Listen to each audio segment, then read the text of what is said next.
지표로 보는 양적 고용 상황도 나쁘지는 않은 상황이라고 평가했습니다. 서울의 현재 기온은 24도입니다. 지금까지 아나운서 박노원이었습니다. KBS 1라디오 4시 경제뉴스를 마칩니다. KBS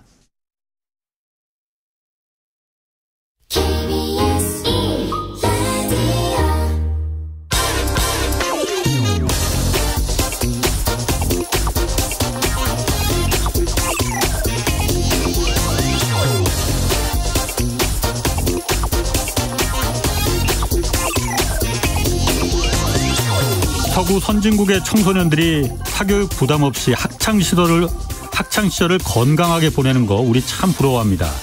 그럼 그 나라들은 입시 제도가 잘 돼 있어서 그런 걸까요?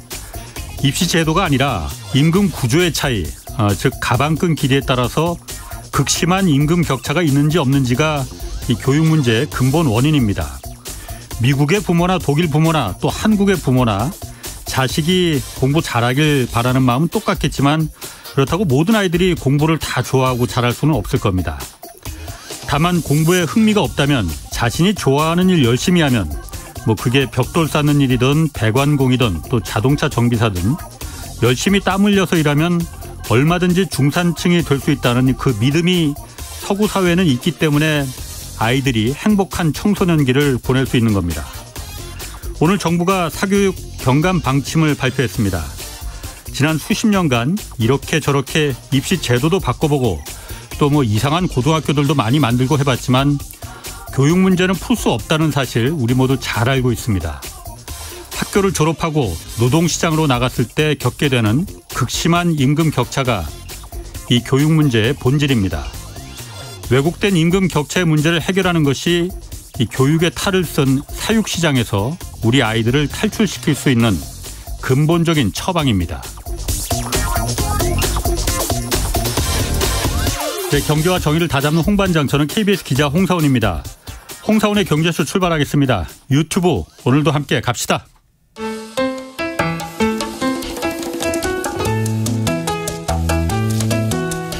대한민국 최고의 경제 전문가만 모십니다. 어렵고 지루한 경제 프로그램은 거부합니다. 유익하고 재미있는 홍사원의 경제쇼. 네, 6월 들어서 정말 오랜만에 수출이 증가세 기록하고 있습니다. 하반기 경기 회복에 이게 신호탄으로 봐도 되는 건지 또 물가 상황은 어떤 건지 자세히 좀 분석해 보겠습니다. 성태윤 연세대 경제학부 교수 나오셨습니다. 안녕하세요. 네, 안녕하십니까. 수출이 10개월 만에 지금 반등했다고 해요. 그러니까 이달 6월 1일부터 20일까지. 일단 수출이 늘어난 이유가 그렇게 많이 늘어났지는 않았지만 어쨌든 추세가 반등했다는 거잖아요. 수출이 늘어난 이유가 좀 있습니까? 일단 수출이 늘어난 것 자체는 반가운 일이긴 한데요. 예. 실제로 이제 일별로 보면 조업 일수 기준으로 해서 날짜로 나눠 보면은 늘어나진 않았습니다. 실제로는 네, 그래서 전체적으로 늘어난 건 맞는데 조업 일수 자체가 지금 변화한 부분이 좀 있어서요. 네, 그래서 이제 어쨌든 그래도 감소하던 상황이 계속되고 있었기 때문에 이제 그건 다행이라고 볼 수 있고요. 그래도 좀 긍정적인 거는 자동차, 그다음에 선박 이런 부분의 수출은 좀 꽤 늘었습니다. 그래서 이 부분들이 거의 100% 가까이 전년 대비해 가지고 늘었기 때문에 상당히 호조라고 볼 수 있고요. 그럼에도 불구하고 반도체나 석유 제품, 그다음에 전반적인 중국으로의 수출 이런 부분들은 상당히 약세를 면치 못하고 있는 상황이라고 보시는 게 오히려 맞을 것 같습니다. 그럼 반도체는 아직까지는 아니고 반도체는 좀 이제 반도체 경기가 개선되지 않을까라는 신호로 볼 수 있는 부분이 조금 있긴 한데 수출 실적 자체가 개선된 것은 아닙니다. 개선될 만한 그 신호로 볼 만한 건 뭐가 있어요? 그러면? 뭐냐면 이제 반도체의 최근 이제 재고 관련된 단가들이 조금 떨어지는 폭이 좀 완화되고 있는 것으로 지금 보이고 있거든요. 재고가? 네네, 그렇습니다. 이제 그래서 이 가격 일종의 하락세가 좀 둔화되는 것이 아니냐 이런 이야기가 나오고 있고 그래서 좀 나아질 수 있지 않을까라는 희망적인 그런 지수들이 좀 나오고 있긴 한데 이 자체가 바로 지금 수출이 개선되는 데까지 연결되어 있다고 보기는 좀 어려울 것 같고요. 그래서 실제로 반도체는 작년 대비 한 마이너스 한 23% 정도 감소한 수출 상황입니다. 6월에도 그러니까 마이너스 20%예요. 그럼 아직도 반도체가 주력인데 반도체가 회복이 돼야 되는데 반도체는 아직도 그러니까 기대하기는 좀 난망이군요. 네네, 아직까지는 그런 상황이라고 보시는 게 더 정확할 것 같습니다. 그럼 어쨌든 지금 자동차하고 선박 위주로 해서 수출이 지금 늘어나고 있다는 건데 주로 그러니까 중국 쪽이나 베트남 쪽은 오히려 좀 계속 줄어들고 계속 줄었고 미국이 늘어나더라고요. 역시 이제 미국이고요. 그 이제 자동차나 선박을 주로 우리가 수출하게 되는 미국이나 유럽 연합 이런 쪽, 그다음에 일본으로도 사실 좀 늘었습니다. 그래서 이제 이런 쪽의 수출이 증가하면서 최근 수출 실적이 그나마 악화되던 게 조금 덜해졌다. 이렇게 평가하는 게 맞을 것 같습니다. 악화되는 게 좀 덜해졌다 하면은 어쨌든 정부에서도 기대하는 게 상저하고잖아요. 상반기에는 나빴지만 하반기에는 좋아질 것이다라고 하는데 이게 수출 회복에 뭐 아직 한 6월 잠깐 20일이지만 좀 짧긴 하지만은 신호탄이다 이렇게 볼 기대는 아직까지 신호탄이라고 보기 좀 어려울 것 같고요. 예. 현재는 상조하고의 신호는 뚜렷하지 않다. 현재는 추가적으로 악화되지 않고 있다는 신호로 해석하는 게 더 맞을 것 같기는 합니다. 그렇군요. 아직까지 그렇게 좀 두고 봐야 될 테고. 자, 그러면 또 한 가지 소식이 지금 이것도 좀 반가운 소식이라고 할 수 있을 것 같은데 5월 달에 이제 소비자 물가하고 생산자 물가 지수가 다 같이 하락했잖아요. 네, 그렇습니다. 일단 그러면 이거는 그동안 우리를 괴롭혔던 그리고 금리 인상의 주범이라고 하면 좀 그런가? 하여튼 그 원인이었던 인플레가 잡히고 있다 이렇게 봐도 되는 겁니까? 어떻습니까? 그 부분도 우리가 좀 주의해서 해석할 필요가 있는데요. 이 소비자 물가 상승률은 작년 동월 대비해서 얼마나 올랐나 이렇게 보통 많이 해석을 하는데 작년에 이 기저 효과가 실제로 좀 꽤 있습니다. 요 지금 올해 중반 무렵에 해당되는 작년 중반 무렵이 많이 올랐습니다, 물가가. 그러니까 작년 6월 이때쯤에. 네네네. 그래서 이제 6월, 7월 뭐 이래서 이때 많이 올랐거든요. 그러니까 많이 오르다 보니까 작년 대비해서 보면은 좀 덜 오른 것처럼 나타나는 부분이 있기는 합니다. 그리고 실제로 조금 물가가 좀 낮아진 부분도 있습니다. 그게 뭐냐면 이제 국제 유가. 그런데 국제 유가가 하락한 건 맞는데 아주 많이 올랐을 때보다 떨어지긴 했어도 여전히 지금 석유 감산 등으로 불안한 요인이 있고요. 그다음에 실질적으로 많이 내린 게 쌀값입니다. 쌀값? 네. 쌀 자체의 값은 지금 마이너스로 5월 같은 경우에 마이너스 한 4%까지 떨어졌거든요. 그러니까 쌀값은 떨어졌는데 근데 아마 국민들이 이렇게 그 일반적인 음식료품 값에서 체감하기는 아마 좀 어려우실 겁니다. 그러니까 왜냐하면 식당 가면은 계속 오르기만 하던데. 그렇습니다. 이제 근로가 들어가거나 다른 비용들이 들어가기 때문에 실질적인 서비스가 들어가 있는 형태의 음식료품이나 음식료품을 제공하는 형태의 가격들은 상당히 많이 오른 상태고요. 그래서 보면 이제 외식 물가 같은 경우에는 거의 한 7%대까지 6.9% 정도 되거든요. 그러니까 일반적인 우리 인상률이 그러니까 6.9% 7%가 된다는 거예요. 그러니까 5월에 소비자 물가 상승률이 3.3%, 4월에 3.7%였으니까 이제 이 외식 물가 같은 건 거의 2배 이상 올랐거든요. 그러니까 일반적으로 소비자 물가 상승률보다 많이 올라가지고 국민들이 아마 체감하기는 조금 어려우실 것 같고요. 그다음에 또 하나는 저희들이 이제 코어 인플레이션이라고 부르는데 근원 물가라는 게 있습니다. 이게 식료품하고 에너지 같이 수급 상황에 따라서 변화하는 부분을 제외한 물가 부분인데 이 부분은 역시 한 4% 정도 되었다가 최근에 약간 내려가서 한 3.9%이긴 하지만 일반적인 소비자 물가 상승률보다 높고요. 그리고 아마 지금 제가 3.3%, 3.9% 그러면은 그렇게 많이 체감되지는 않을 겁니다. 왜냐하면 우리가 이게 평균적인 가격이어서 실제로 우리 국민들이 보다 구매하는 물가들은 이것보다 훨씬 더 높이 올랐다고 보셔야 될 것 같습니다. 왜냐하면 우리가 물건을 구매하지 않기 때문에 또 서비스를 구매하지 않기 때문에 가격이 내려간 부분이 있고 이것까지 다 평균해서 그 정도이기 때문에 실제로 주로 구매하시는 물건들은 지금 꽤 올라 있는 상황이라고 보시는 게 맞을 것 같습니다. 아니 그러니까 그 부분이 항상 제가 예전부터 10년 전, 20년 전부터 계속 저희 어머니도 궁금해하셨고 저도 궁금해하던 부분이거든요. 정부에서 발표하는 물가 상승률이라는 게 물가가 실제 시장 갔을 때하고 또 직장인들 음식점 식당 가봤을 때 내리지 않고 계속 많이 올라가는데 내린 폭이 물론 오르더라도 둔화됐다. 이게 왜 그럼 뭐가 떨어진 거냐 도대체. 그러니까 아주 간단하게 얘기해서 이렇게 보시면 좋을 것 같습니다. 평균적으로 5%가 올랐는데 모든 물건이 5%가 오른 것이 아니라 어떤 물건은 아예 안 오르는 게 있으니까 떨어진 건 없다 하더라도 0%가 되고 한 반 정도 물건은 10% 올랐다는 얘기거든요. 근데 그 10% 오른 물건이 대부분 뭐냐 하면 체감할 수 있는 물건의 가능성이 높죠. 왜냐하면 왜 그 물건들이 10% 올랐냐면 지금 우리가 구매를 하고 있기 때문에 올랐을 가능성이 높고요. 어떤 것들은 왜 0%냐 하면 구매를 안 하고 있기 때문에. 그러니까 쉽게 말해서 내가 사고 있는 물건들만 올랐을 가능성이 높습니다. 그러니까 결국은 이제 발표되고 있는 소비자 물가 상승률이라고 하는 거하고 상당히 좀 괴리가 있다라고 보실 수 있고요. 그래서 이제 우리가 한국은행에서 물가 관리 목표를 2%라고 평균적으로 2%라고 해도 실제로 체감하는 거는 그 이상 뭐 한 4% 5% 이렇게 되고 있을 가능성은 꽤 있다고 보셔야 되기 때문에 실질적으로 국민들이 느끼는 물가 상승률은 지금 발표되는 것보다는 꽤 높다고 느끼셔야 될 것 같습니다. 그럼 아까 말씀하신 대로 그 근원 물가라는 게 오히려 더 정확하게 그러니까 조금 더 체감하는 물가에 근접할 수 있다 이 얘기잖아요. 네, 그 근원 물가가 이제 조금 더 체감하는 거에 가깝다고 보면서 또 하나는 이게 이제 통화 정책으로 영향받는 물가라고 생각하는 겁니다. 왜냐하면 갑자기 농산물이 쏟아져 나와가지고 가격이 떨어졌는데 그건 내가 안 사고 있을 가능성이 높거든요. 이래서 이제 그런 것들은 다 빼고 하는 거기 때문에 그렇다고 볼 수 있고요. 그래서 또 외식 물가 같은 것들도 체감하는데 높고 그래서 그런 것들만 따로 떼서 또 추가적으로 보기도 합니다. 결국은 물가라는 거는 하나의 지표로 보시면 안 되고 이제 목표 자체는 일반적인 평균적인 국민의 평균적인 삶에 관계되기 때문에 평균적인 물가를 보지만 개별 상황에 따른 여러 지표들을 종합적으로 해석하는 게 맞다라고 보셔야 될 것 같습니다. 그러니까 이 물가 때문에 지금 물가가 왜 중요하냐면은 당장 기준금리에 영향을 미치고 기준금리는 대출금리에 영향을 미칠 거 아니에요. 네. 그렇기 때문에 지금 이 물가를 중요하게 보는 건데 말씀하신 대로 통화정책에 영향을 미치니까 그럼 물가가 지금 잡히고 있는 거냐 안 잡히고 있는 거냐 이게 아리송하거든요. 정확히 이렇게 보시면 될 것 같습니다. 급격히 상승해서 매우 위급한 상황은 지금 넘어간 건 맞다. 그러나 물가가 충분히 안정화 안 된 것도 맞다.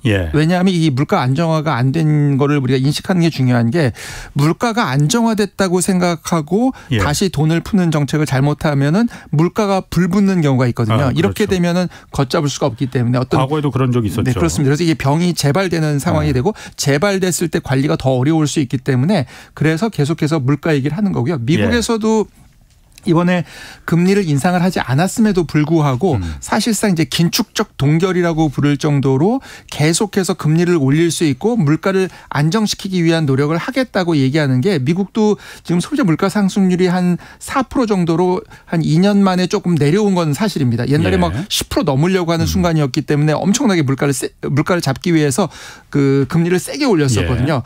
그럼에도 불구하고 현재 계속해서 금리를 올릴 가능성이 높다라고 연준 의장이 계속 이야기를 해주는 거는 왜냐하면 이제 됐으니까 아마 돈을 풀어서 물가가 더 올라갈 수 있을 거라고 사람들이 기대하지 않도록 만들기 위한 작업을 하고 있다. 이렇게 보셔야 될 것 같습니다. 그 기대를 하면 물가가 정말 걷잡을 수 없이 다시 또 튀어오를 수가 있다. 네, 그렇습니다. 우려 때문에. 네네. 자, 그러면 우리 같은 경우에 어쨌든 수치상으로 지표상으로 보면은 물론 석유값하고 곡물값이 내려갔다고 해서 그 소비자 물가 지수가 많이 지금 3%까지 내려갔지만은 그러다 보니까는 정부에서는 이제 그 재정이나 통화 정책의 중심이 이 물가 잡는 거 이거에 방점을 두는 게 아니고 이제는 경기를 살려야 되는 거 아니냐라고 이제 정부에서는 보고 있고 기획재정부에서는 보고 있고 한국은행에서는 좀 생각은 다른 것 같아요. 지금 물가 잡았다고 확신할 수 없다. 지금 그렇게 그 뭐 금리 인하니 이런 얘기하는 거 그 맞지 않다. 두 기관이 그러니까 좀 충돌이 있는 것 같습니다.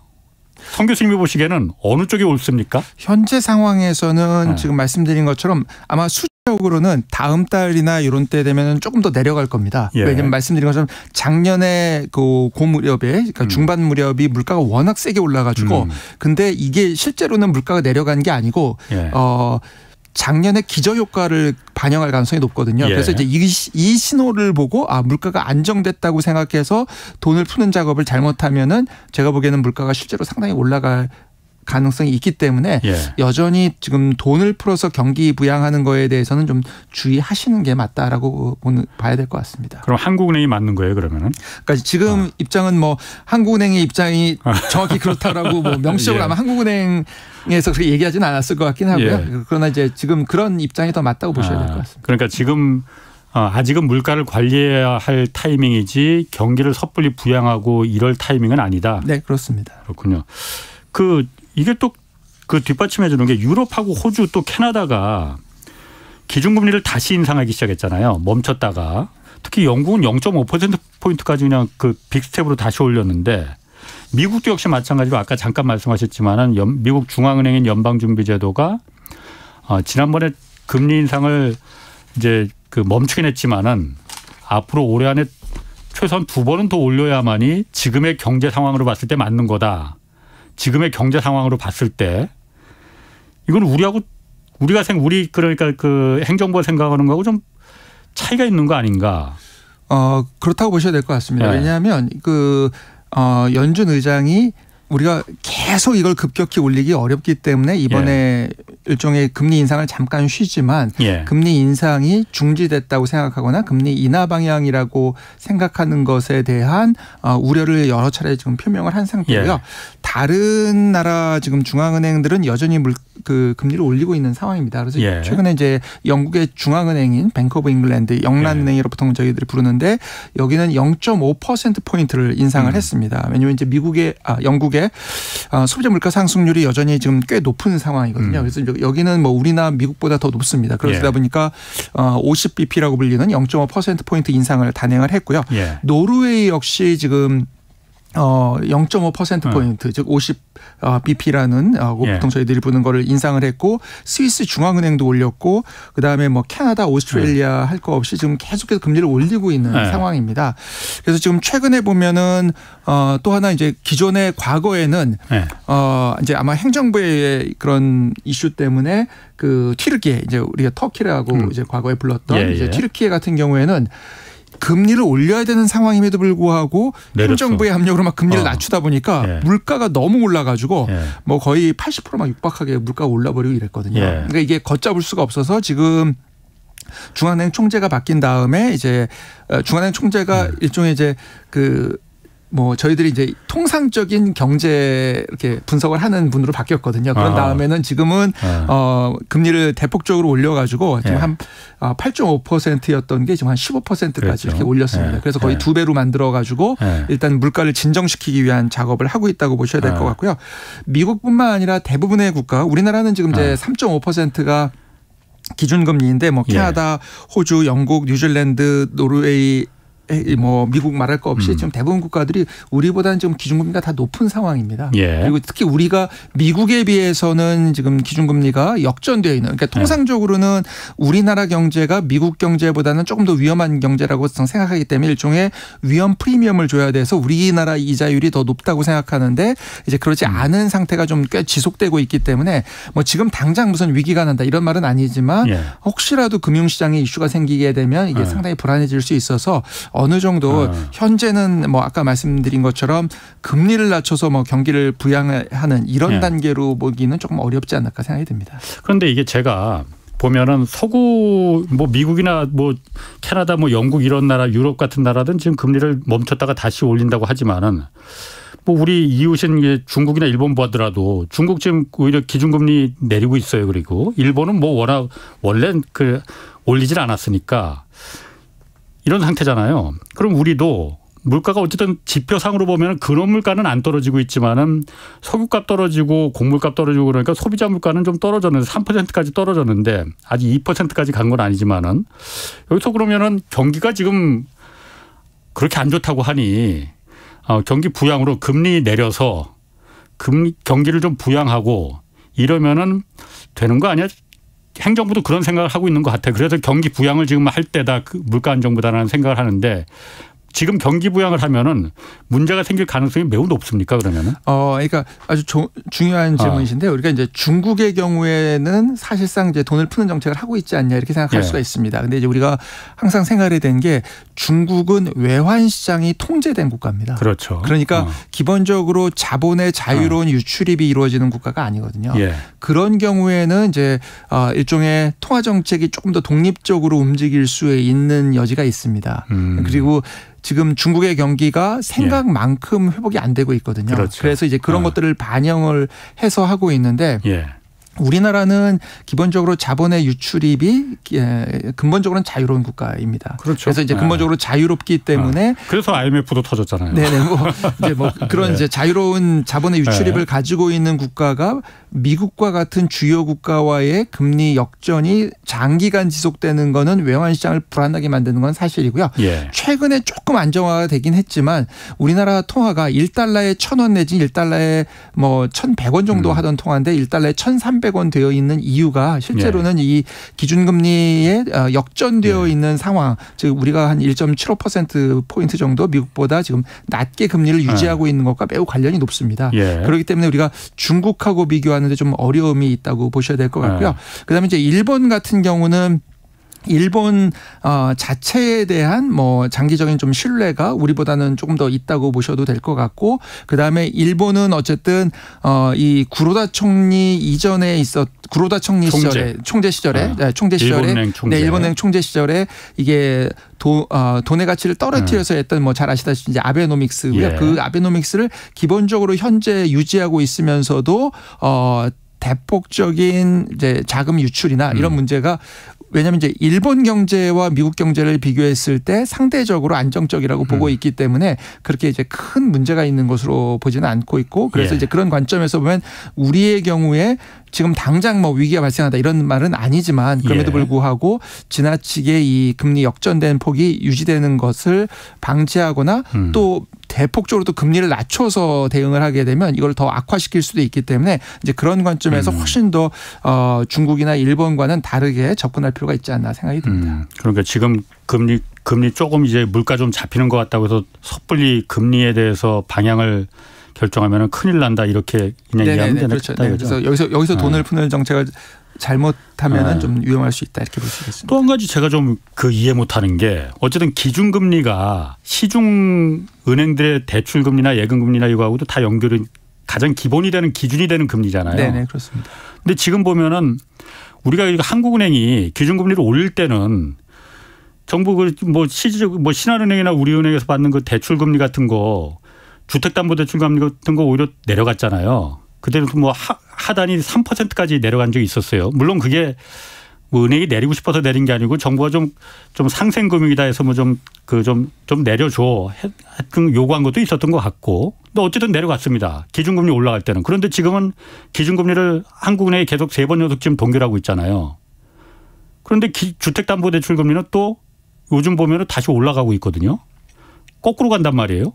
기준금리 한국은행의 통화정책하고 이게 안 맞는 거 아닌가, 반대로 가고 있는 거 아닌가 나타나는 결과로만 보면은 이거는 어떻게 해석을 해야 됩니까? 이제 꼭 그런 건 아니고요. 이렇게 보시면 좋을 것 같습니다. 그 중앙은행, 한국은행에서 정하는 금리는 수없이 많은 금리 가운데 하나를 정하는 겁니다. 그게 뭐냐면 기준금리고요. 말 그대로 기준이 되는 금리입니다. 다만 이제 기준이 되는 금리가 올라가면 통상적으로 다른 금리들도 올라가죠. 예를 들어서 예금금리도 올라가고 대출금리도 올라가고 채권시장에서의 금리도 올라가게 됩니다. 근데 이제 금리 상승기에 이제 아마 뭐 정부에서도 문제를 삼았을 것으로 생각이 되는 부분은 뭐냐하면 기준금리가 올라가는 금리 상승기가 됐을 때 기준금리가 올라간 것만큼 예금금리도 올라가고 대출금리도 올라가는 거는 이해할 수 있는데, 이제 문제는 예금금리는 별로 안 올라가는데 대출금리를 확 올리는 경우들이 있습니다. 그게 왜 그러냐 하면 예금 수취기관들이 기본적으로 라이센스를 받아서 하는 기관들이고 이것들은 이제 뭐 많은 숫자를 할 수가 없기 때문에 몇 개의 금융기관에 집중되어 있거든요. 그러면 금리가 올라가는 시기가 되면 쉽게 말해서 은행이 갑이 됩니다. 그러니까 이걸 이제 뭐 경제학적 용어로 독점력을 훨씬 더 가지게 된다 이렇게 표현하거든요. 그러니까 독점력을 훨씬 더 가지게 되니까 예금금리 올라간 거 이상으로 대출금리를 확 올릴 수가 있습니다. 그래서 이제 이런 부분을 막기 위해서 아마 정부에서도 그런 이슈를 제기를 했을 것으로, 감독당국에서 특히 제기를 했을 것으로 생각이 들고, 그래서 이제 인위적으로 어떻게 보면 대출금리가 너무 높아지지 않도록 하는 작업을 했던 것으로 보이고요. 그러다 보니까 기준금리가 올라가는 시점인데 대출금리가 오히려 낮아지는 것처럼 보이는 현상이 관찰되는 현상으로 나타날 수 있었다고 보이고요. 최근 들어 나타나는 것은 실제로 이제 뭐냐 하면 지금 말씀드린 것처럼 물가 상승 압력이 충분히 제어가 안 됐기 때문에 이후에 물가 상승 압력이 있을 수 있다라고 미래에 대한 기대가 생기면 이 자체가 금리를 올립니다. 특히 시장 금리를. 그렇기 때문에 기준금리가 가만히 있다 하더라도 시장 금리들이 올라가는 현상들이 나타나고 그것들이 반영되어 있을 가능성이 높다. 이렇게 보셔야 될 것 같습니다. 그러니까 지금은 물가가 좀 잡히는 것 같지만은 차후로 물가가 더 올라갈 가능성이 있다는 그 기대를 반영했다 이거죠. 네, 그렇습니다. 그러면 과거에는 그런 기대가 물가가 올라갈 수 있는 기대가 더 심했던 거 아니에요? 그렇진 않고요. 왜냐하면 과거에 우리가 지금 이 코로나를 겪고 나서 지금은 이 물가 상승 압력이 높은데 오히려 그 과거에는 물가 상승 압력이 우리도 그렇게 높지 않았을 때가 있었습니다. 그래서 오히려 그럴 때는 지금 말씀드린 현상들이 상대적으로 적었다고 보셔도 될 것 같고요. 지금 이제 주요하게 나타나는 거는 그 미래에 대한 기대값. 미국도 마찬가지입니다. 중앙은행, 그러니까 미국의 중앙은행이 연방준비제도에서 정하는 기준금리가 있지만 특히 소비자 물가나 이런 것들이 올라가는 패턴을 보이거나 이게 충분히 안정화 안 될 것 같으면 시장 금리들이 솟구치는 현상들이 나타나는 경우들이 꽤 있고요. 이제 그런 부분들이 반영돼 있다고 보셔야 될 것 같고 또 한 가지 이제 가능한 건 뭐냐 하면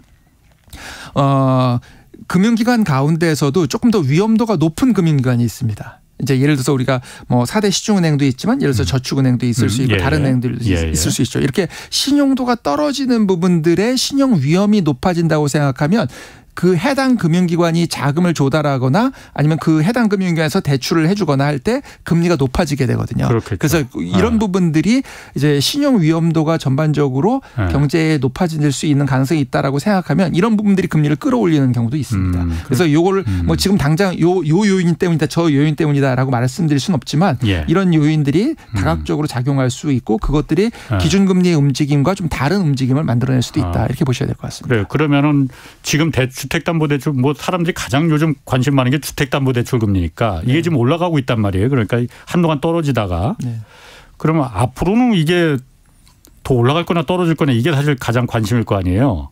그럼 앞으로는 물가가 지금 더 앞으로 기대가 물가가 더 오를 것이다라는 기대보다는 점점 내려갈 기대가 더 높은 거 아니에요? 그럼 주택담보대출 금리도 지금은 잠깐 올랐지만 다시 내려갈 가능성이 더 큽니까? 만약에 시장에 있는 주택담보 이것도 중요한 질문이신데요. 시장에 있는 주택담보금리가 만약에 물가 상승이 앞으로 낮아질 거로 기대되고 있는 상황인데도 올라가고 있으면 아까 이건 말씀드렸던 신용 위험이 증가하고 있을 가능성이 높습니다. 그래서 신용 위험이 네네. 왜냐하면 신용 위험도가 증가하니까 그 신용 위험을 반영해서 금리를 자꾸 높게 받으려고 하거든요. 그런 것들이 반영돼 있을 가능성이 있죠. 그래서 신용 위험이 있을 때 기준금리를 낮춰서 신용 위험을 좀 안정화시키려고 하거든요. 그러면 되게 이제 기준금리를 낮추는데 그럼에도 불구하고 시장 금리들이 솟구치는 경우들이 있는데 이제 그런 상황들이 되게 시장에 이제 신용 위험도가 있거나 이런 상황들이 있습니다. 그럼 지금 성 교수님이 보시기에는 우리 이 금리 관점에서 봤을 때 앞으로의 기대 인플레가 낮아집니까? 높아집니까? 현재 상황에서는 국민들이 왜 체감하는 게 중요하냐면 이 기대를 형성하는 거는 결국 국민이거든요. 그렇죠. 그러니까 국민들이 이게 물가가 앞으로 막 낮아질 것 같다라고 안 느끼고 있으면 실제로 지금 물가 높을 가능성이 높습니다. 그럼 그래서 지금 그 시중은행들의 주택담보대출이나 대출, 신용대출 금리가 올라가는 거다. 그렇죠. 일시적으로 이게 최근에 좀 석유값이 떨어져가지고 낮아졌다고 지표는 계속 나오지만 국민들이 체감하기에 물가가 지금 앞으로 안 떨어질 것 같은데라고 느끼면 이게 기대값은 계속 올라가 있는 거거든요. 그리고 결국 이제 금리에도 반영된다 이렇게 보셔야 될 것 같습니다. 그럼 기대 인플레이션은 사실 이거 제가 말꼬리 잡는 것 같아서 괜찮습니다. 궁금해서 물어보는 거니까 이게 몇 달 전에도 사람들이 물가는 떨어질 것 같지 않은데 식당 가보면 어제보다 오늘 1,000원 더 올랐어. 그럼 내일은 뭐 더 오를 것 같은데 그렇다고 뭐 밥을 미리 먹을 수는 없는 거겠지만은 그 기대 인플레이션은 계속 높았었잖아요. 그런데도 몇 달 전에 이 은행들의 대출 금리가 낮았던 거는 철저하게는 금융당국의 개입이었습니까? 금융당국의 역할이 아마 있었을 것으로 이렇게 이제 우리가 실제로 합리적으로 추론할 수 있는 거죠. 왜냐하면 지금 말씀드린 것처럼 그 물가 상승 기대가 크게 완화됐다고 보기는 어렵기 때문에 그렇다고 하면 그러면서 뭐 신용 위험도가 갑자기 줄어들었던 것 같지도 않고 그렇다고 하면 이제 이런 독점력에 기반한 가격 금리 인상 부분에 대한 제어가 있었을 것으로 이렇게 추론해 볼 수는 있죠. 그럼 지금도 좀 금융당국이 좀 개입해서 좀 아직도 사람들 물론 금리가 그러니까 저는 그러니까 저금리가 좋다고 평가하는 건 아닌데 뭐 어쨌든 대출 받은 사람들이 그때 고통받고 있으니까 정부가 나섰던 거 개입했던 거였는데 지금도 그러면은 정부가 개입하면 되는 거 아니에요? 왜 개입을 안 하죠 그러면은? 그러니까 일상적으로 금리에 개입하는 거는 그렇게 바람직하다고 생각하지는 않습니다. 이제 왜냐하면 이제 시장에 결국은 또 너무 위험한 대로 금리를 인위적으로 너무 낮추게 되면 위험한 대로 또 금리 대출이 갈 수가 있기 때문에 다만 우리가 기준금리의 변화 정도 이상으로 대출 금리를 더 높이 책정하고 있다라고 하면 그거에 대해서 제어하는 정도 이 정도는 충분히 타당성을 가질 수 있고요. 그렇지만 일상적인 개입은 뭐 그렇게 적절하다고 생각하지 않는 것도 사실입니다. 그렇군요.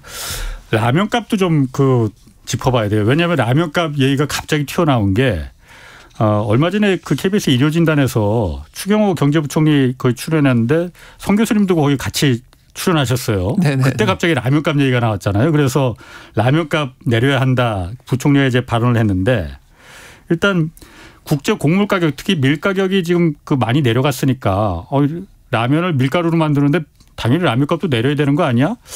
뭐 맞는 것 같아요. 제가 봤을 때. 어떻습니까? 이거 맞는 얘기입니까?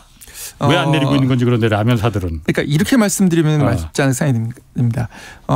식료품과 관련된 가격이 국민들이 체감하기에 높이 올라간 건 사실이다. 그런데 이거를 특정한 제품에 대한 가격을 낮추라는 쪽으로 정책 당국이 정책을 쓰는 거는 그렇게 바람직하지 않은 방향일 수 있다. 이렇게 말씀드리는 게 맞을 것 같습니다. 왜냐하면 사실 역사적으로 보면 어떤 나라든지 정부가 특정 가격을 좀 낮추고 싶은 일들은 많이 해왔습니다. 예를 들어서 우리 생각에는 이제 미국 같은 시장 경제에서는 안 했을 것 같은데 사실은 이제 미국도 예를 들어서 1970년대 닉슨 대통령 같은 경우에 경제 안정화 법안이라는 이름으로 사실상 가격 통제를 했었습니다. 그다음에 아예 특정 기간 동안 물건값을 못 올리게 하는 경우도 있었거든요. 이게 대개 식료품하고 에너지 이런 데다가 이제 이런 정책들을 사용했는데 이제 문제는 이런 정책을 사용을 하면 공급이 줄거나 또는 공급이 주는 과정에서 오히려 가격이 튀어오르거나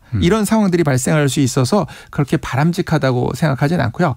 그럼에도 불구하고 정부가 개별 품목에 대해서 어느 정도 가격에 대해서 이야기하는 것이 타당성을 가지는 경우가 있습니다. 그런 경우가 어떤 경우냐 하면 그것을 공급하는 기업이 독점력을 가지고 있거나 매우 강력한 이제 일종의 정부의 규제 하에서 돈을 벌고 있을 때 이런 경우에는 정부가 이야기하는 것이 어느 정도 타당성을 가질 수 있다. 근데 이제 라면 같은 경우에는 꼭 그렇게 보기는 어려울 것 같습니다. 왜냐하면 이제 라면은 실제로는 다양한 회사들이 존재한다고 봐야 될 것 같고요.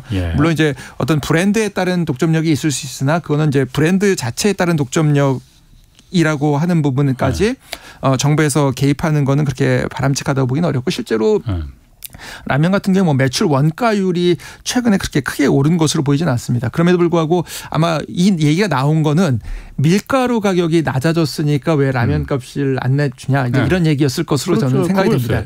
근데 이제 이 밀가루 가격이란 게 낮아진 밀가루 가격이 실제로는 뭐냐면 되게 선물 가격입니다. 선물 가격? 네네. 그러니까 보통 한 거래 가격이 아니고 거래 가격이라고 보기 조금 어렵고요. 이게 선물 가격이니까 대개 한 6개월 이후 가격이 반영된 부분들이 낮아진 부분이 있습니다. 그러니까 이제 이 부분을 이제 반영하는 거 하고 그다음에 구체적인 상품을 얘기해서 죄송하지만 이제 라면 같은 경우에 실제로는 밀가루 이외에 다른 비용들이 꽤 들어가거든요.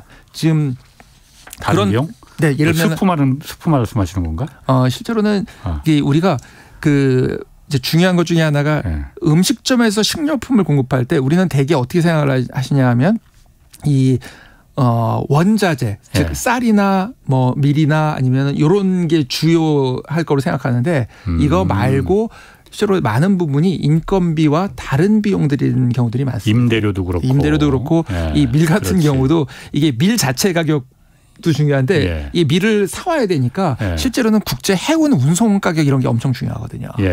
그런데 최근에 보면은 그 해운이나 이런 운송 가격들이 실제로 많이 올랐습니다.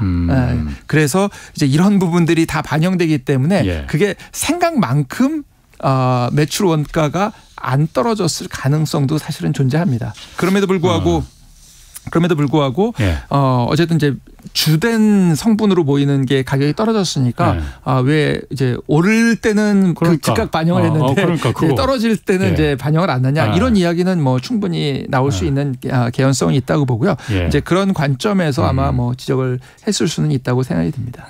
그러니까 정부에서도 추경호 부총리가 이제 지적한 것도 오를 때 이제 그렇게 즉각 반영해서 올리는데 왜 내릴 때는 그걸 무슨 선물 가격 때문에 이게 실제 거래가가 아닌 여러 가지 핑계가 왜 붙느냐 아마 이 내용이었을 것 같은데 어쨌든 정부가 특정 상품에 대해서 그 가격을 너무 높으니 이건 국민 생활에 지대한 영향을 미치니 좀 내리는 게 어떻겠느냐 그게 압력을 넣으면은 사실 아까 말씀하신 대로 그럼 그 식품 회사들이 공급량을 그럼 가격을 낮추면 공급량을 줄여서 다시 가격을 맞추는 그러니까 시장이 작동을 한다 이거예요. 그렇죠. 그런 부작용인가 그러면. 가격 조정을 못하면 예. 대개 퀄리티나 퀀터티 조정이라고 저희가 부르는 질적 조정, 양적 조정을 하거든요. 그것까지는 정부가 통제 못할 테니까. 그거는 통제하기가 어렵기 때문에 그래서 이제 정상적인 제품들이 공급되게 하기 위해서는 개별적인 상품에 대해서 직접적으로 규제하는 것은 그렇게 바람직하지 않다고 생각하고 다만 지금 이제 만약에 그 특정 산업 그 라면 뭐 산업에 관련된 관계자분들이나 이런 분들이 뭐 담합적인 행동을 하고 있다라고 하면 그런 부분에 대해서는 당연히 관여하는 게 맞다고 보고요.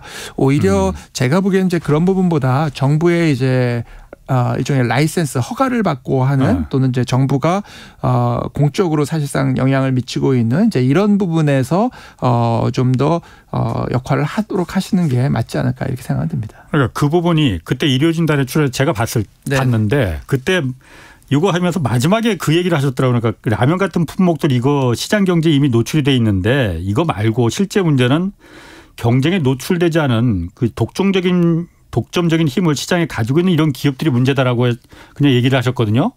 이거 저 잘 해석을 못 하겠더라고요. 지금 말씀하시는 게 그런 독점적인 힘을 갖고 있는 그런 기업들을 그럼 손을 봐야 된다는 거예요. 그럼 손을 봐야 된다는 뜻은 아니지만 이제 그런 부분에 대한 개입은 그래도 좀 더 합리화될 수 있고 대개 그런 제품들은 그게 어떤 겁니까? 그럼 예를 들어서 뭐 구체적으로 얘기하면은 이제 예를 들면 아주 그냥 하나 얘기를 들면 이제 통신 같은 거죠. 왜냐하면 이제 통신은 기본적으로 정부의 주파수 라이센스에 의거해서 하기 때문에 기본적으로 가격을 다 신고해서 하는 형태로 되어 있거든요.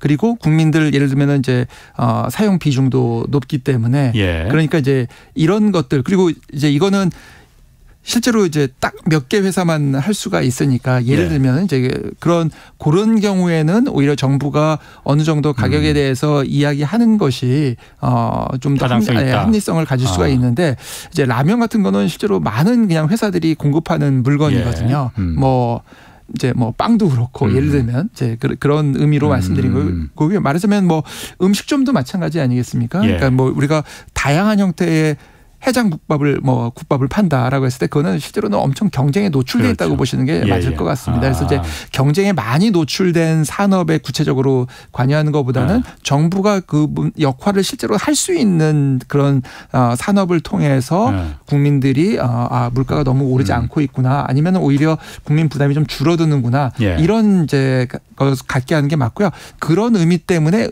최근에 이제 은행 같은 경우도 이제 어느 정도 개입하는 게 타당성이 있다라고 보는 부분이 되겠습니다. 그러니까 통신과 같은 정부의 그러니까 공공재를 이용해서 독점적인 사업을 벌이는 이제 국가가 그런 명분이 있다 이거죠. 그러니까 가격에 개입할 그런 거를 통제해서 좀 가격을 좀 너무 높으니 이거는 너무 먹지 말고 좀 낮춰서 가져가라라는 걸 국가가 하는 게 명분이 생기니까 그런 거에 우선해야 되는 게 그래야만이 국가도 명분이 생긴다. 네네 그렇습니다. 그럼 왜 갑자기 라면을 들고 나온 거예요? 사실 값이 내려간 게 곡물 가격, 밀가루 가격만 내려간 게 아니고 석유값도 지금 절반으로 떨어졌고 뭐 원자재 가격도 굉장히 많이 내려갔잖아요.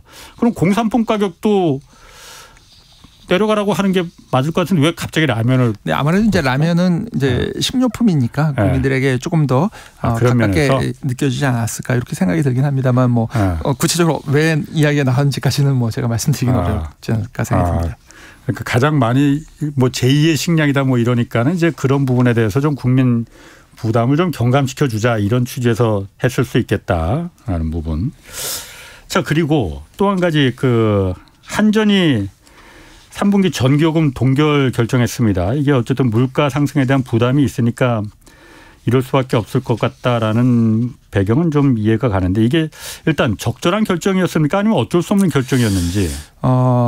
적절한 결정이었다기보다는 아마도 어쩔 수 없는 불가피한 결정이었을 것으로 생각됩니다. 그럼에도 불구하고 이제 일부 지금 가격을 좀 반영해야 되는 측면은 뭐 존재하는 것으로 보입니다. 그래도 좀 최근에 다행인 거는 그 한국전력이 일종의 이제 전기를 구매하는 가격이 있는데 이제 이 가격이 전기를 판매하는 가격보다 오히려 과거에 높았습니다. 지금 2021년 정도부터 될 것 같은데요. 꽤 지금 오랜 기간 동안 이제 이렇게 유지가 됐고 그러다 보니까 기본적으로 전기를 공급할수록 한전은 적자를 내는 구조일 수밖에 없고 그 구조를 계속 유지한다는 거는 한전 자체에도 부담이지만 국민에게도 부담이 되거든요. 왜냐하면 결국 이제 한전의 이런 적자는 대규모 한전체 발행을 통해서 메꿀 수밖에 없고 한전체 발행을 대규모로 하게 되면 한전 발행이 안 되기 때문에 왜냐하면 이제 한전이 상대적으로 안전한 곳이라고 생각하니까 다른 기업들이나 자금 조달이 상당히 어려움에 빠질 가능성이 있거든요. 그래서 일단 이걸 좀 안정화시켜야 된다는 측면에서 안전 측면에서 이제 좀 접근을 할 필요는 있었는데 그래도 최근에 좀 국제 유가가 좀 떨어져 가지고 다행이긴 합니다. 그럼에도 불구하고 지금 누적된 그 적자 규모가 사실은 꽤 있어 가지고 작년이 거의 한 32조, 올해도 지금 한 거의 7조 정도 예측이 되고 있고요. 지금 사실상 2013년 이후로 사실상은 인상이 지금 안 된 상황이어서 한전의 부담이 지금 너무 커져 있는 것도 사실이다. 그다음에 또 이 생산 비용 구조 자체도 여러 가지 환경적인 변화, 국제적인 환경 규제 뭐 이런 것들을 반영해서 좀 고단가 쪽으로 지금 가 있기 때문에 이 부분을 어느 정도 현실에서 반영하지 않기는 좀 어렵지 않을까 이런 생각이 들긴 합니다. 그럼 어쨌든 전기나 수도 이런 게 우리가 공공재로 이걸 계속 놔두는 이유가 공기업이 뭐 KBS도 마찬가지지만 공기업이 이익을 보는 게 목적이 아니잖아요. 공공재를 안전하게 그리고 싸게 싼 값에 공급하는 게 목적이잖아요. 그렇다 보니까 이제 한전이 적자가 누적이 될 수밖에 없는데 뭐 그렇다고 외국처럼 뭐 다른 나라처럼 뭐 이걸 민영화해서 그야말로 원가대로 팔아라 하면은 정말 죽어나가는 건 국민들밖에 없으니 그렇게까지는 이제 그런 건 이제 생각을 하지 말아야 될 텐데 그러면은 한전이 적자 상황을 모면하기 위해서 어떻게 해야 될까요, 그러면은? 그러니까 지금 말씀드린 대로 이제 가격 인상은 좀 전기 가격 인상은 좀 불가피한 것으로 보이긴 합니다. 근데 그럼에도 불구하고 지금 결국은 한전이라는 체제를 통해서 그 전기를 공급하는 중요한 이유는 안정적으로 너무 급격하게 가격이 올라가지 않도록 관리하는 그런 측면은 사실 존재하거든요. 그런데 그런 기관들이 또 이제 이슈가 생길 수 있는 것이 국민들이 방만하게 운영되고 있다라고 인식이 되면은 물가를 이제 가격을 올리는 것을 충분히 합리화하기 어려울 가능성이 있습니다. 그에 따라서 결국은 이제 한국전력 자체의 효율성을 개선하고 생산성을 높이는 작업과 함께 가격 인상의 불가피성을 국민께 이제 납득이 될 수 있도록 접근을 해야지 그렇지 않고 그냥 가격만 아마 올리겠다고 접근하면 국민들이 받아들이시기도 좀 이렇게 쉽지는 않지 않을까 이렇게 생각이 들긴 합니다. 또 한 가지 제가 좀 그 우리나라 전기요금 체계에 대해서 뭐 불만이라고 해야 될까? 그런 부분은 사실 우리나라 전기요금이 이렇게 그 전기를 많이 쓰는 데는 가정이 아니잖아요. 사실 산업용 전기가 훨씬 더 많은 전기를 지금 쓰고 있는 거잖아요. 물론 킬로와트 시당 그 전기요금 단가는 산업용이 조금 더 싸긴 싸더라고요. 네, 그런데 아마 이제 배전이나 여러 가지 때문에. 그런데 산업용 전기하고 주택용 전기의 가장 큰 차이가 가정용 주택용 전기는 누진제라는 게 있고 산업용은 누진제가 없잖아요. 그렇기 때문에 이걸 1대1로 킬로와트 1킬로와트 시당 그 공급 비용으로는 이게 의미가 없고 누진제가 있는 가정용 주택 전기는 굉장히 사실 많이 쓰면 굉장히 이게 2배, 3배씩 높아지는 비율이잖아요. 그러면은 전기요금을 올리는 거 그러면은 훨씬 더 많이 쓰는 산업용 전기에도 누진제를 채택해야 되는 거 아닌가? 지금은 사실 우리가 과거에는 모르지만 지금 이렇게 일반 산업용 전기에 일종의 국민 보조금을 주는 세금을 통해서 보조금을 주는 이런 제도를 계속 해야 되는 걸까? 산업용 전기에 대해서도 좀 누진제 같은 걸 생각해 봐야 되는 시점 아닌가 이런 생각 들거든요. 네, 좋은 지적이신데요. 이제 그 누진제를 일반적으로 이제 산업 활동이 하는 데는 좀 어려움이 있습니다. 이게 뭐냐면 이제 개인의 경우에는 이제 사람 한 명당으로 우리가 이제 생각을 해볼 수 있죠. 사람이나 아니면 또 가구로 생각을 해볼 수 있기 때문에 이게 이제 누진이 된다고 해서 이 사람을 쪼개거나 가구를 쪼개는 행동을 하기는 어렵거든요. 근데 이제 경제 활동에다가 기업 활동에다가 누진을 적용을 하게 되면 어떤 이슈가 생길 수 있냐면 인위적으로 누진이 발생하는 단계를 줄이기 위해서 기업 활동을 비효율적으로 쪼갤 가능성이 있거든요. 전기요금 아끼려고.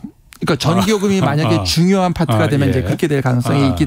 그러니까 누진을 뭐 일반적으로 큰 비중이 안 되는 정도로 누진을 한다는 건 아마 큰 의미가 없을 거라고 생각하고 아마 말씀하시는 거는 실질적인 비용 부담이 증가할 만큼의 누진을 이야기를 하실 거고요. 그런 정도로 전기를 많이 쓰는 기업이라면 이 활동 자체를 비효율적으로 쪼갤 가능성도 실제로는 존재하거든요. 그래서 이제 기업의 경우에 그러나 지금 말씀하신 게 포인트가 없는 건 아니고요. 제가 보기에는 포인트가 있습니다. 그게 뭐냐면 기업의 그 산업용 전기의 효율적인 활용과 그 부분에서의 말하자면은 절감을 시키는 노력도 같이 있어야 되는 건 맞다. 그게 안 그러고 그냥 이걸 일종의 이제 계속 보조금을 주는 형태로 돼서는 곤란하다라고 보고 있고요. 그렇기 때문에 이게 지금 사실은 전기를 비롯해서 에너지 가격이 많이 오른 이유 중에 하나도 최근에 있었던 여러 가지 각종 환경 규제랑 관련이 높습니다. 이제 탄소 문제라든지 이런 거기 때문에 결국은 기존의 그 전기를 사용하는 기업들이 탄소 배출과 관련돼서 얼마나 추가적인 노력을 통해서 줄여나가는지 그다음에 다른 이 말하자면 전기 생산 비용이나 공급이 좀 더 원활한 시점에 전기를 말하자면 이제 자신의 비용으로 이제 관리해서 사용할 수 있도록 해서 전체적인 한전의 전기 생산 비용을 낮추는데 얼마나 컨트리뷰션을 기여를 하는지 이런 것들을 고려하는 형태로 비용 체계를 좀 더 계속 개편해 줄 필요는 있습니다. 그러니까 그게 이제 누진이라는 꼭 형태가 아니라 실질적으로 산업용에 사용되는 부분들이 전기 생산 비용을 낮추는 형태가 될 수 있도록 산업체 자체들도 기여를 하게 만들어줘야 되거든요. 그래서 이제 그런 인센티브 체계를 만들어주는 거는 매우 중요하다고 보고요. 그렇게 하는 부분이 이제 저희가 보통 이걸 에너지 전환이라고 많이 부르는데 생산에서의 에너지 전환을 통해서 이 에너지의 공급이 효율적으로 이루어질 수 있도록 하는 부분과 함께 소비에서의 에너지 전환을 통해서 이것들이 효율적인 소비가 이루어질 수 있도록 이렇게 하는 작업들이 같이 이루어져야 되고 그런 부분이 이루어져야만 실제로 이제 이 가격을 올리는 게 더 의미가 있다고 볼 수 있는 거죠. 그리고 이 가격을 현실화하는 부분이 그 방향으로 유도하면서 현실화가 돼야 전체적인 생산 단가를 낮출 수 있기 때문에 그게 이제 정책에서 매우 중요한 포인트가 될 것 같고 뭐 이제 그런 의미에서 중요한 파트라고 생각이 듭니다. 그러니까 기업에서의 가정뿐만이 아니고 기업에서의 그 생산과 소비에서도 효율적인 문제로 이게 돼야 된다라는 부분 때문에 제가 그 부분이 좀 말하는 건데. 그래서 그게 이제 말하자면 줄여줄 수 있는 거죠. 아니 그러니까 우리가 그 시내 가격 보더라도 상점들 거기 누진제 없잖아요. 그러니까는 한여름에 에어컨 틀고 문 열어놓고 장사하는 게 부담 없거든요. 그리고 제철소가 우리나라는 전기로다가 그래서 가장 많은 전기를 잡아먹는 데가 제철소하고 이제 반도체 공장이라는 거잖아요. 그게 일종의 다 보조금이나 마찬가지 아니냐. 만약에 거기서 조금 더 전기를 쓰는 게 전기로 생산하고 전기로 소비하는 게 부담이 된다면은 그렇게까지 이렇게 전기에 편하고 그렇다 하더라도 하겠느냐라는 부분인데 지금 잠깐 의무적으로 좀 이 음성군 지역에 호우경보가 발효됐답니다. TV 라디오 16시 40분 오후 4시 40분부로 음성군 지역에 호우경보 발령돼 있으니까 TV 라디오 스마트폰 등으로 기상 상황 계속해서 좀 알아보고 차량은 속도를 줄여서 운행하고 물에 잠긴 도로, 지하차도, 교량 등으로 통행하지 않도록 주변에 있는 사람에게 다 알려주셔야 한답니다. 자, 이거 속보를 전해드렸고 그런 부분 때문에 좀 그 산업용 전기에 대해서도 이참에 너무 가정용에만 이렇게 그 부담을 전가시키지 말자라는 부분이 좀 그 제가 좀 궁금 네네 맞습니다. 그래서 산업용 부분에 있어서 전기를 좀 더 현실화하고 그 과정에서 좀 더 효율적인 에너지 생산과 소비가 가능하도록 체계를 바꿔나가야 될 필요는 있다고요. 그렇군요. 또 한 가지 마지막으로 이거 시간이 그렇게 될지 안 될지 모르겠지만은 일본 엔화 지금 역대급으로 지금 뭐 그 가치가 떨어지고 있잖아요. 엔저가 지금 어떻습니까? 일본 경제 살아난다고 하는데 요즘 왜 이렇게 엔화 왜냐하면 환율이라는 게 그 나라의 국력, 체력, 경제력을 말하는 거잖아요. 엔화는 왜 이렇게 떨어지는 겁니까? 경제가 살아난다고 하는데 엔화가 떨어졌냐고 이제 질문하셨는데 실제로는 엔화의 저평가에 기반해서 일본 경제의 소비나 이제 수출이 좀 더 살아났다 이렇게 표현하는 게 실제로 맞을 것 같습니다. 인과관계가 바뀌었군요. 네네네. 그래서 그러니까 지금 일종의 이제 아베노믹스를 통해서 했었던 일본 통화 가치의 하락 부분이 상당히 좀 작동을 하고 있는 것 같고요. 그다음에 이제 일본의 경우에는 계속 문제가 어떻게 보면은 그동안에 물가 상승을 일부러 좀 만들어내려던 측면이 있었습니다. 이제 왜냐하면 이제 경제가 너무 가라앉아 있어가지고 물가도 이제 예를 들어서 가격이 좀 올라가면서 이런 것도 저 생산하고 투자하고 이런 것들을 만들어내자는 그런 분위기가 있었는데 최근에 그것들이 약간 살아나는 분위기가 있고. 오늘 시간 때문에 거기까지 하셔야겠습니다. 성태윤 연세대 경제학부 교수였습니다. 고맙습니다. 네, 감사합니다. 홍사원의 경제쇼였습니다.